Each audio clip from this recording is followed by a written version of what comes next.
important d'art et pour lui-même, pour sa collection privée et aussi pour la compagnie, enfin plutôt la société, je pense qu'il faudrait dire, le cabinet Martino Walker, à moins qu'il faille dire Fasquelle Martino Davis, depuis que vous êtes en association avec un bureau de Vancouver. Exact. Alors, vous êtes le responsable de la collection depuis combien de temps, à peu près? Bon, beaucoup de mes associés contesteraient même le fait que je sois en charge de la collection, parce que c'est une situation qui en est arrivée où elle est par évolution. J'ai pris en main l'achat des œuvres d'art il y a environ une douzaine d'années, et depuis, avec l'importance que ça a pris, je suis officieusement le conservateur de la collection. Et c'est une collection assez importante en quantité, en tous les cas, puisqu'il y a 272 œuvres à peu près d'enregistrées, de répertoriées, et qui se répartissent, d'après des calculs rapides, 60 peintures environ, 75 œuvres sur papier, une vingtaine de photos, une demi-douzaine à peu près de sculptures et 110 estampes. C'est quand même le gros morceau de la collection, c'est des estampes. Bien, nous occupons plus de 100 000 pieds carrés sur 5 étages à la place Victoria. Et donc, il y a énormément de corridors et de salles de conférences à meubler. Donc, ça justifie en cela même une collection importante. C'est ça. Mais aussi, justement, pas des formats toujours très grands, puisque forcément, les contraintes du lieu sont assez grandes. Hein. Bien, il y a deux formes de contraintes. Il y a celle du lieu. Les longs corridors ne permettent pas d'accrocher des grandes œuvres, mais aussi des contraintes budgétaires qui, donc, dirigent nos choix parfois vers des œuvres sur papier. C'est ça. Et vous avez, entre autres, 24 lithographies de Vladimir Lebedev, qui datent de 1923, qui étaient parues dans le placard russe et qui sont tout à fait amusantes et intéressantes. Oui. Ces œuvres-là sont dans une salle de conférence au format ovale et donc accommodent très bien les 24 œuvres qui représentent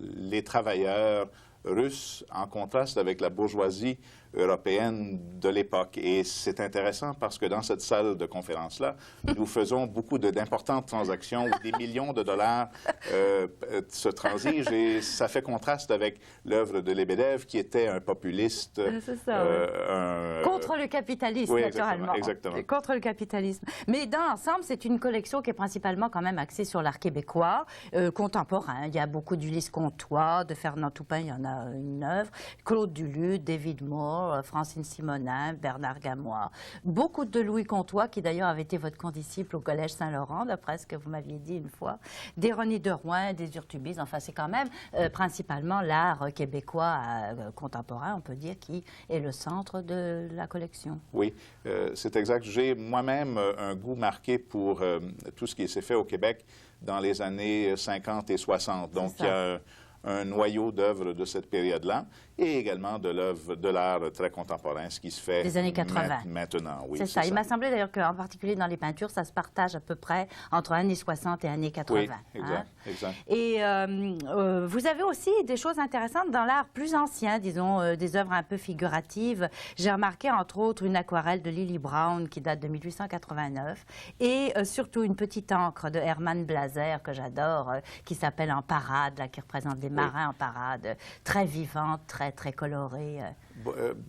Pour pouvoir acheter de l'œuvre à la fine pointe de ce qui se fait aujourd'hui, parfois, pour calmer mes associés, je dois acheter des œuvres plus conservatrices. Et ce qui ne veut pas dire qu'il faille acheter des œuvres qui manquent de qualité. Alors donc, mon choix se porte sur des choses plus anciennes.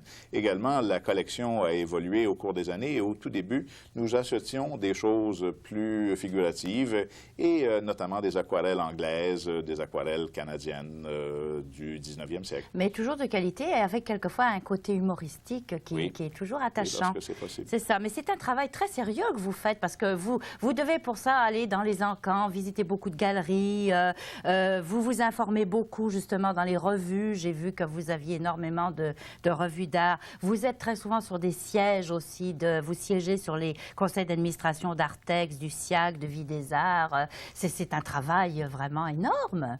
Mais ma fonction dans la collection Martino Walker correspond à ce que j'aime faire moi-même de mes propres temps libres. Alors, ce n'est pas une corvée, au contraire. Et ça me permet de savoir un peu tout ce qui se passe dans le milieu des arts à Montréal. Et vos collections en profitent, naturellement. Oui, absolument. Mais il y a une question que j'aimerais beaucoup vous poser, seulement, malheureusement, on pourrait parler beaucoup là-dessus.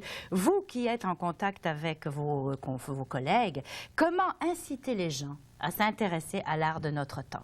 Bien, pour commencer, on doit les exposer à l'art de notre temps. Voilà. Et c'est ça. Et j'ai vu chez mes collègues au bureau une évolution très certaine vers la curiosité, vers l'intérêt, vers ce qui est nouveau. Voilà. Et beaucoup d'entre eux, maintenant, me demandent conseil ou même de les accompagner dans les galeries lorsqu'ils font des choix, soit pour leur domicile ou pour leur bureau, et ça me fait toujours plaisir. Alors voilà, vous faites en somme un travail d'éducation du public et on souhaite justement que tout le monde s'y mette, les musées en particulier, qu'on nous montre de l'art actuel pour que le goût des gens évolue et que finalement on arrive enfin peut-être à la moitié du XXe siècle, alors que nous sommes presque à la fin. La plupart des gens qui étudient la scène locale voient des progrès dans ce sens-là et peut-être que des gens comme moi contribuent un peu. Voilà, en tout cas, on vous en remercie beaucoup.